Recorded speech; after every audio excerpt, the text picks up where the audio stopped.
For 70 years, our entire world has been built on silicon. We've just kept making it thinner, faster, and hotter, until we slammed right into a fundamental wall. The amount of energy it takes to push AI forward is just becoming insane.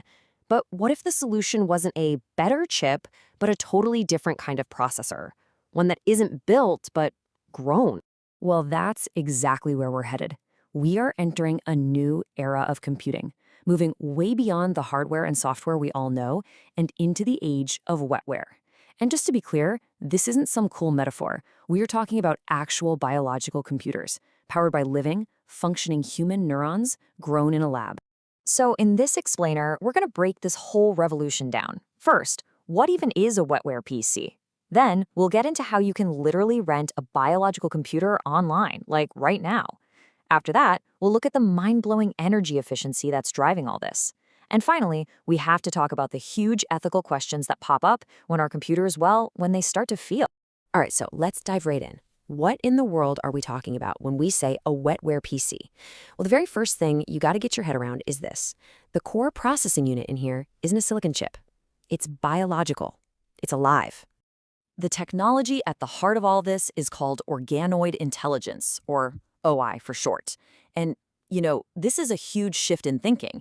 For decades, AI research has been all about making computers more brain-like. OI completely flips that script.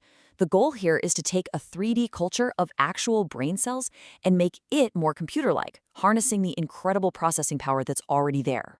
Now, I want to be super clear. These brain organoids, they're not just random cells in a dish. No way. These are three-dimensional cultures, grown from human stem cells. And the amazing part is, they actually self-organize. They form real synaptic connections, creating functional little neural networks that mimic parts of a developing human brain. They even show spontaneous electrical activity, which confirms they can process information, learn patterns, and even store memories. Okay, so if it's a computer, how do you program it? Well, it's a fascinating process. Researchers use these really sophisticated interfaces called multi-electrode arrays. Think of them as a device that can both write information to the organoid and read it back. They send electrical signals in, that's the input.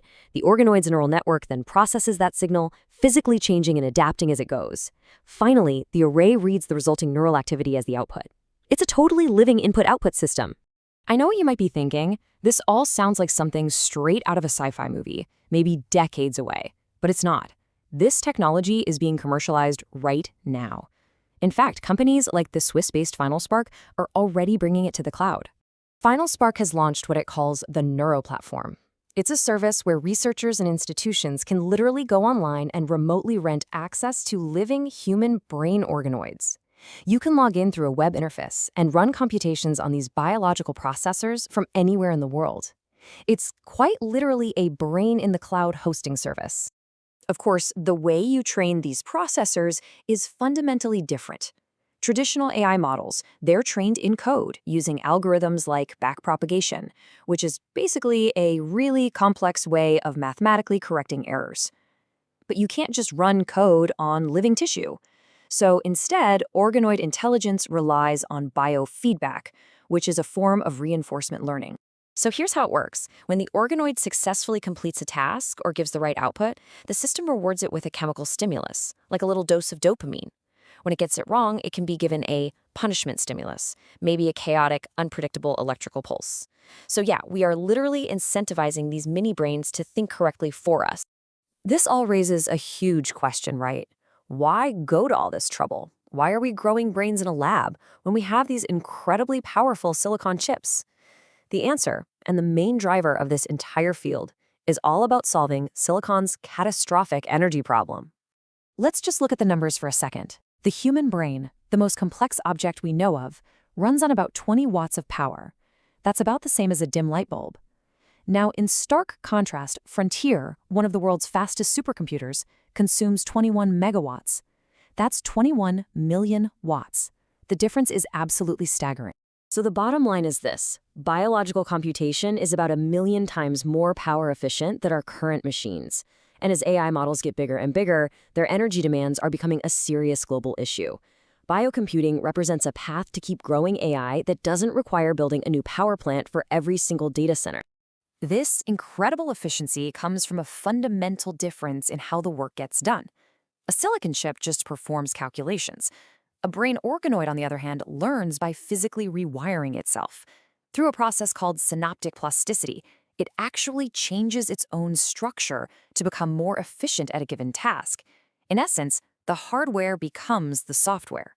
It's a feat of adaptation that silicon simply cannot replicate. So, this brings us to the most profound and, frankly, challenging part of this whole story. As we create more complex and capable brain organoids, we inevitably start to cross a moral boundary. We have to start asking questions not just about what these systems can do, but what they can experience. And this leads us to the hardest question of all. At what point does a complex, learning, biological system stop being just a tool and start becoming an entity with moral status? There is no easy answer here, but it's a question that researchers and ethicists are confronting right now. And this isn't just speculation from people on the outside. This is a direct quote from the foundational research paper on organoid intelligence. The very scientists leading this work are putting the ethical concerns front and center. If a system can be punished with an electrical pulse, can it actually suffer? Now, to have this conversation, we really need to be precise with our words. A key distinction here is between sentience and consciousness. Sentience is the basic ability to feel or perceive things. Think of a plant turning towards the sun. It's responsiveness. Consciousness, on the other hand, implies a much higher level of self-awareness and interpretation.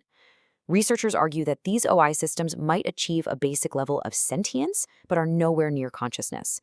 Still, that line remains pretty blurry. This leads to a kind of ethical paradox, which some people call the Greeley dilemma. The whole goal is to create better models of the human brain, to study diseases and computation, right? But with every step of progress we make, every time we make an organoid more complex and more brain-like, we create a system that raises the very same ethical problems we were trying to avoid by not experimenting on humans in the first place. The Silicon Age gave us the modern world. There's no doubt about that. But its limits are clear. We are now at the dawn of a biological age of computing, and this fundamentally changes our relationship with technology. We are moving from being builders of machines to being cultivators of intelligence. Which leaves us with one final thought to consider. Now that you've seen how this technology works, its immense promise, and its profound ethical challenges, I'm curious, where do you stand? Would you use a computer made of living human neurons? Or have we finally crossed a line that we can never uncross?